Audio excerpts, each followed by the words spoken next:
الحج بقى، عايزين نتكلم عن الحج شويه عشان في شويه مفاهيم مغلوطه عند الاثريين وغير الاثريين.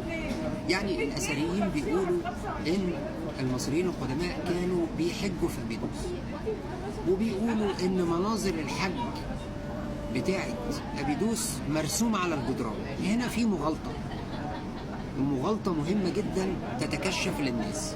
ماشي، المصريين القدماء رسموا على جدران المقابر رحله الحج وهم لسه بيستعدوا علشان يتجهوا لابيدوس، انما ما رسموش على الجدران ان هم بيحجوا في ابيدوس، لان ما كانش في حج في ابيدوس. ده هم كانوا بيروحوا يحرموا وياخدوا الميقات بتاع الحج من ابيدوس، وبعدين يعدوا البحر علشان يحجوا في مكه. ايه الدليل بقى على الكلام دوت؟ ايه الدليل على الكلام ده؟ اولا الدليل على الكلام ده ان سيدنا ابراهيم عليه الصلاه والسلام ظهر في اوائل الاسرات.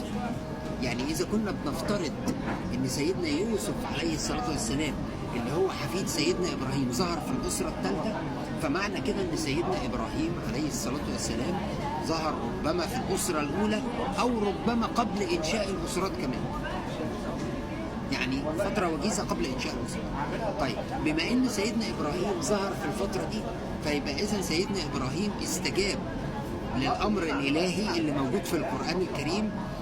بسم الله الرحمن الرحيم: وإذ يرفع إبراهيم القواعد من البيت وإسماعيل ربنا تقبل منا. يبقى إذن اللي رفع القواعد سيدنا إبراهيم، وبعدين ربنا أمره يا إبراهيم، أمره في القرآن الكريم: وأذن في الناس بالحج يأتوك رجالا وعلى كل ضامر يأتين من كل فج عميق.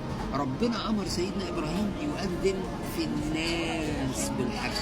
يبقى إذن سيدنا إبراهيم للناس كافة، علشان الناس اللي بتقول الوحيد اللي بعث في الناس كافة سيدنا محمد عليه الصلاة والسلام غلط.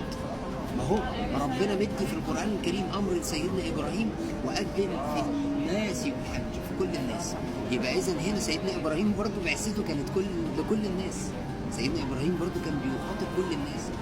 ومن وقت رفع القواعد من البيت بتاعت سيدنا إبراهيم اللي هي في مكة: رب إني أسكنت من ذريتي بواد غير ذي زرع عند بيتك المحرم. الحتة دي اسمها البيت المحرم، وحطوا 70 خط تحت الكلمة بيتك المحرم، وفرقوا ما بين الكلام. قلنا ما فيش مرادفات في القرآن. البيت المحرم غير المسجد الحرام، يعني في فرق، ما تحطوش كله في بعضه.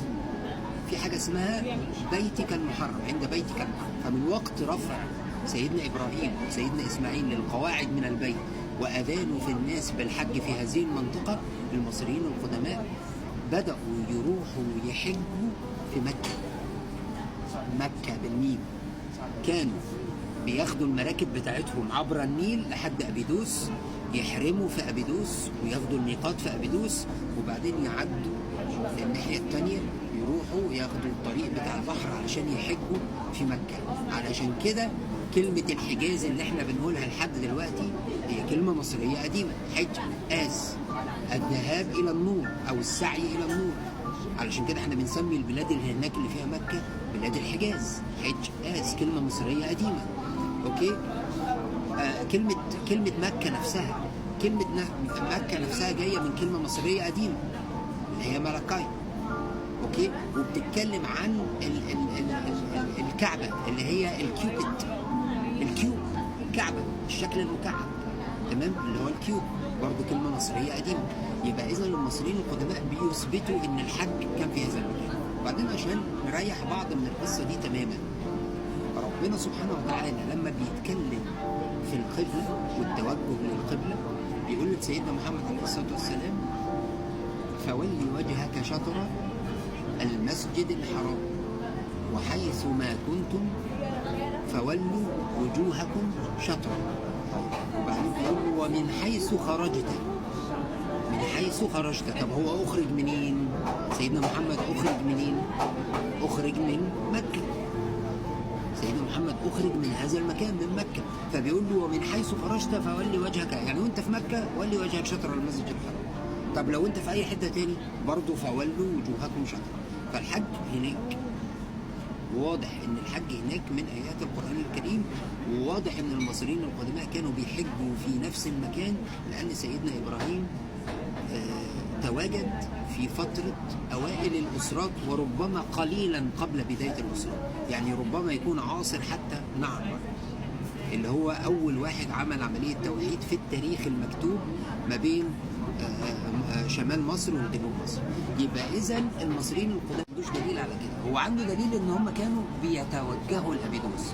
طب المصري القديم هيرسم إن هو متوجه لأبيدوس، ولما يجي بقى يعمل مراسم الحج في أبيدوس مش هيرسمها؟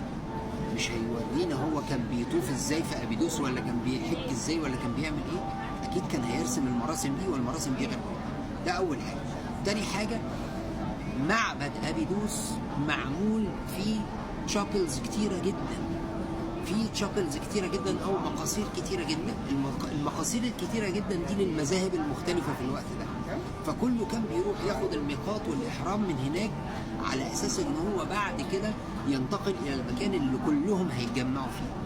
ماشي، زي ما احنا بنشوف كده في شيعه وفي سنه وفي دروز وفي وفي وفي وفي انما لما بيروحوا لمكه للبيت الحرام بيعملوا ايه؟ كلهم بيطوفوا وكلهم بيأدوا نفس المناسك. في مذاهب مختلفة.